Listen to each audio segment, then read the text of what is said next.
Hello guys, and today I'm going to show you my review of the Lenovo Ideapad 330. So before we start the video, make sure to hit that like button and subscribe to the channel. And with that being said, let's get started.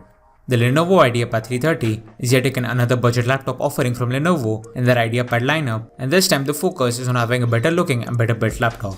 The Ideapad 330, also like its other brothers, has many different variants with different specs, and the one that we'll be covering in this video is the 8th Gen Intel Core i3 version, which comes in right in the middle of the price range at $370. The build quality and design of the laptop is one aspect where it shines. Even though the laptop has a fully plastic body, it looks great with its metallic finish all around the front as well as on the bottom of the laptop. Again, like its other models like the Ideapad 320, you get a Lenovo logo on the top left corner, which looks nice, and the overall feel and finish is also quite nice.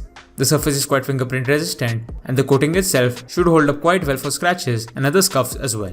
Overall, this is a nicely built laptop that is also quite thin and light, and for the price is quite great. The port selection and input available on the laptop is also a plus point. With this laptop you get two USB ports, one USB 3 and one USB 2, a USB Type-C port, a HDMI port, a Ethernet port, a SD card slot, a headphone microphone combo jack and power in.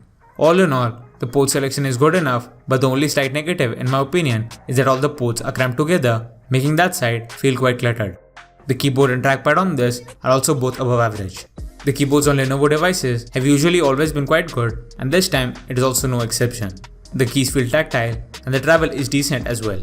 One thing I would like to point out that is missing is backlighting, but that isn't a big issue as this is a budget laptop. The trackpad is also quite decent. The trackpad has Windows Precision drivers pre-installed, and because of that and the glossy surface, tracking is accurate and there are pretty much no glaring issues here. The speakers on the laptop are powered by Dolby Audio and are actually not that bad for laptop speakers. Volume is decent and all the frequencies sound clear with little distortion.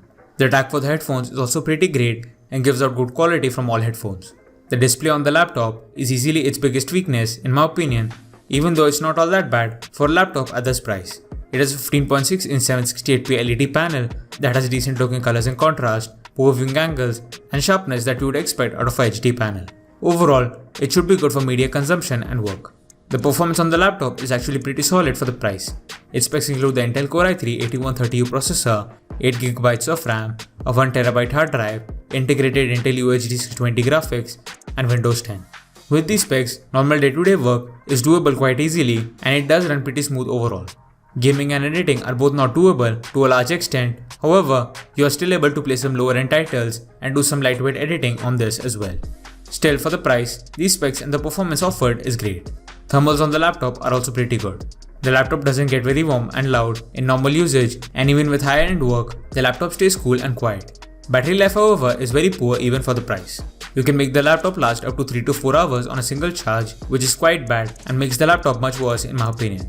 So the final verdict for the Lenovo Ideapad 330 is that for $370, it does most of the essential things well, with exceptions in its display and battery life. Even then, if you want a good performing laptop that doesn't break the bank, then you can go for this, but its poor battery life and lackluster display is what keeps it from being an all-around great budget laptop. So that's it for the video guys, thanks for watching. Please like, share and subscribe to the channel, and hope you enjoyed the video. And I'll see you guys in the next video. Bye.